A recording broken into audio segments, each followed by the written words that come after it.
It's your boy Dro Daguna here, and I'm reviewing the first half of the North London Derby between us and that other team that shall not be mentioned. First half ended 2-1. It started off with a penalty, which was a handball from Vertonghen that led to an Aubameyang penalty. The second goal is the set piece from Eric Dyer, who headed it in, and the go-ahead goal by Tottenham was the bullshit penalty given by Mike Dean on that Son dive. I don't care what anyone says.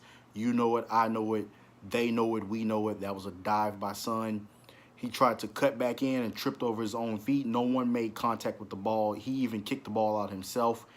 That is more than enough reason. There have been a lot of calls, and I can't wait till the Premier League institutes VAR next year. I'm so looking forward to that, so that bullshit calls like that Son dive can be corrected.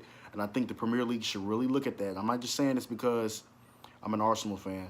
I feel like any league that doesn't have VAR, if a guy is awarded, if the other team is penalized by a yellow card or a penalty is awarded to a team because a guy dove, I think that guy should be fined and suspended for the next match. I'm saying that across all matches with all teams. I'm not just talking about Arsenal in this persistence. But, and again, guys, you guys know I make notes, so forgive me if I look at my notes. Arsenal looked good. We came out in 3-4-3. 3-4-3 is personally my favorite formation. I love the formation. It gives you width. It gives you, like I said, it gives you width and it gives you passing angles. It creates its own natural passing angles. I thought we looked pretty good. Torreira and Xhaka in the midfield pressed really well. Xhaka, Holding, and those two guys are most definitely my man in the match, especially the first half. Those guys pressed, worked hard. Holding was pretty much back there by himself because I've never seen this from Socrates, but I know Mustafi does it like where they like to push high. I know we're pressing and we like to play a high line, but those guys are pushing too high to cut off passing lanes, and they kept leaving gaps in behind, which Son was played in a lot of times. First half, we looked good. Kolasinac looked extremely good, overlapping from his wingback position. He was killing Aurier.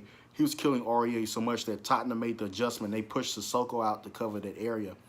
Like I said, that was a really good sign from us. The thing that really got me, man, and I know that Aubameyang's penalty made him the leading goal scorer of the Premier League, but what really upset me is the fact that I don't think the guy is clinical enough. He had a chance from the Kolasinac cross. NBC commentator said that maybe the ball was behind him. I don't care. You're a striker. You're a world-class striker, man. You prepare yourself for that shot. You prepare yourself for that cross every single time it comes across. You shouldn't be in a bad position. You still should be able to get that ball at least on frame.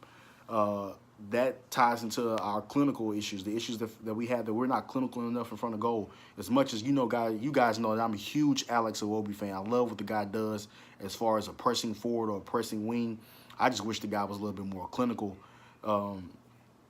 because in that cross, in that low cross from Kolasinac that led to the Aubameyang miss, Iwobi has the ball first. I think once Iwobi receives that pass, I can't remember off the top of my head who made that pass, but once Iwobi receives that pass right outside the box, in my personal opinion, he should have hit it first time.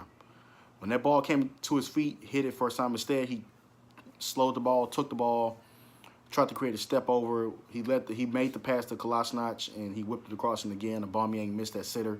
I can't count how many times that guys just missed sitters throughout the season. It's really, really frustrating because with the penalty, I believe they put him at 9 goals. But if you really look at throughout the games, hell, look at the City game and Chelsea game, the guy could probably have maybe, 13, 14 goals already this season, well ahead of the goal-scoring mark. Back line made me nervous. Like I said, Shakran Mustafi and Socrates. I don't know what Socrates. Socrates, he's usually not that guy. He's more of an organizer. He's not literally running upfield trying to cut off pass lanes. And special shout out to my boy Stefan Lichtsteiner. This dude has come in and he's added an edge to this team, man. He's made us a little tough. He's brought that little European, Italian. If you guys ever watch Serie A, you know that little gamesmanship, the little elbow, the nudge, the trip, the shirt tug, the standing over the ball and won't allow the guy to take the free kick. The guy was on the sideline warming up, and he was still involved in the match.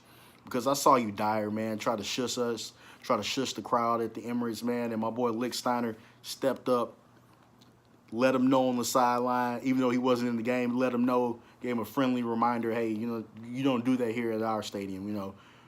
We don't know what type of crap. So we know you play in a crap stadium, and we'll move into a crap stadium. But here at the Emirates, you will respect it, and you will show some respect to our fans. And I love the fight. I don't care what anyone says. We got up off that bench. We got in people's faces. Guendouzi, Lacazette, especially like, that's what I'm saying, man. Like Lichtsteiner, Guendouzi, these are new guys, man, and they're off the bench getting into people's faces, and I really like that. I can't wait to see the second half. Because again, we're down in the first half like we've been doing this entire season. I'm looking forward to seeing the second half, and I'm really looking forward to see what adjustment Emery makes, because the guy, if you watch the guy on the sideline, unlike Wenger used to, he's making adjustments. He's making in-game adjustments. He's making mental notes. He and his assistants are talking about things that they can adjust in the second half, and I am really looking forward to the second half adjustment and see what Emery does. Talk to you guys later. What's good? Shout out to everybody out there in the Arsenal universe, man. You see your boy Dro Daguna here smiling, cheesing hard, man, because we smashed Tottenham, put them in the place back in 5th place, back in Europa League Thursday night football where they belong. We end up winning the game 4-2 after being down 2-1. I know we have issues from the way we start first half, and I know we're a better second half team, and people are going to critique us and point the finger at us and say all these things. But you know what? I'm proud of that, because it shows that Unai Emery can go in, make second half adjustments, and put his team in the position to make better performances, unlike his predecessor, man. I am stoked. I am over the moon. We smashed them. Man, goals from my boy Aubameyang, Lacazette, and Lucas Torreira got his first Arsenal goal, man. You see how much that meant to him, man. Ripped the shirt off, slide across the field. You see it in his eyes that goal meant so much, because that goal put away Tottenham and killed the match and most definitely ended it.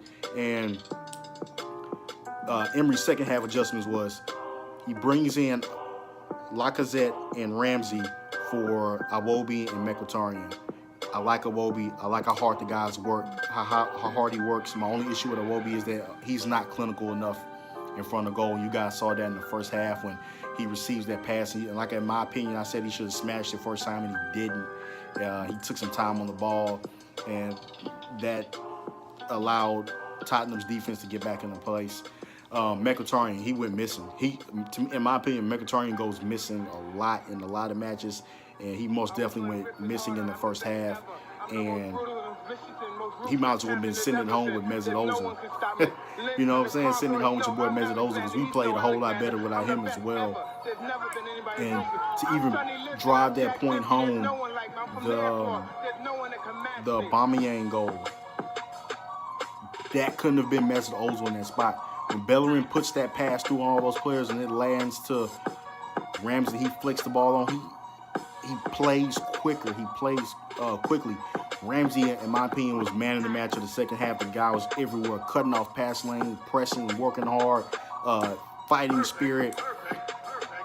One of his interceptions, matter of fact, his interception is the one that led to the Lacazette goal. I'm sorry. Did it? No. Yeah, it did. It led to the Lacazette goal. Yeah, it did. You guys know I write notes, man. I like to be as detailed as possible. And my boy Torreira scored a goal. Silky little smooth through pass, man. Looks up, takes his time, under pressure, calm, finish it. And we, like I said, man, I'm ecstatic because we smashed the boys. And then, man, another thing I was super impressed with, man, shout out to my boys in London. Shout out to everyone at the stadium, man. You guys had that atmosphere on fire, from the Ole passes to the cheering. And, man, this matches with everything that a North London derby should be. The players cared just as much as the manager cared, just as much as the fans cared. And that meant so much to me, man. I can walk around with a smile on my face. I can go on all the social medias and I'm finna troll and talk shit until we play them again, because I can, because we won 4-2. 4-2. Everyone in the crowd was throwing up for 4-2. And man, again, man, I'm over the moon. Certain things made me uncomfortable. Like I said, the first half, Mustafi went off injured, and when Mustafi went off injured, we switched to a 4-3-3 with Kolasinac and Bellerin at our outside backs, Holding and Socrates at the center backs, and we went to a 4-3-3, a midfield of, man, who was in midfield? Guendouzi. I'm trying to do this without looking at my notes, guys. Guendouzi, Xhaka. Who am I forgetting? Because the front three was Lacazette, Aubameyang. Was it Ramsey?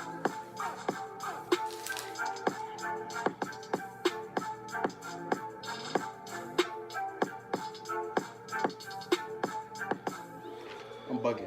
My bad, guys. It was, the midfield was Torreira, Xhaka, and Guendouzi. Guys who can intercept passes as well as ball control, and those guys just finish the game. You know our history. You know our past.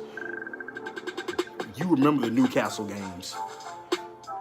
We go up, we concede a goal, concede another goal, go up, concede another goal, and we actually smashed the game because Torreira scored that goal in the 77th minute, and he scored the fourth goal in the 77th minute, and we just maintained possession and pretty much dominated for the rest of the match. And I'm super proud. I'm looking forward to even more matches. If I had to be critical of anyone, those it would have been Mkhitaryan and Iwobi. They were substituted at the half. Bellerin had a pretty good game, even though he made a couple of mistakes.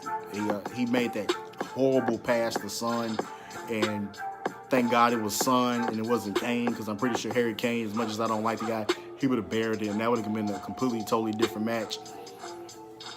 And like I said, man, crowd rocking, made them leave early. I like the fight. I like the fight on the field. The fact that we were pushing guys around, we were stepping up, getting in guys' faces. I can't say that Arsenal last year would have done it, or any Arsenal team years before they wouldn't have done it. Thank you guys for the love and support. Thank you guys for watching the videos. I'm going to keep them coming. I'm going to keep flooding the YouTube timeline with videos, man. Let's keep it going. We have them in the Carabao Cup. Let's smash them again. Let's keep Tottenham where they belong, us right up under our toes like the cockroaches they are. Again, love you guys. Have a good one.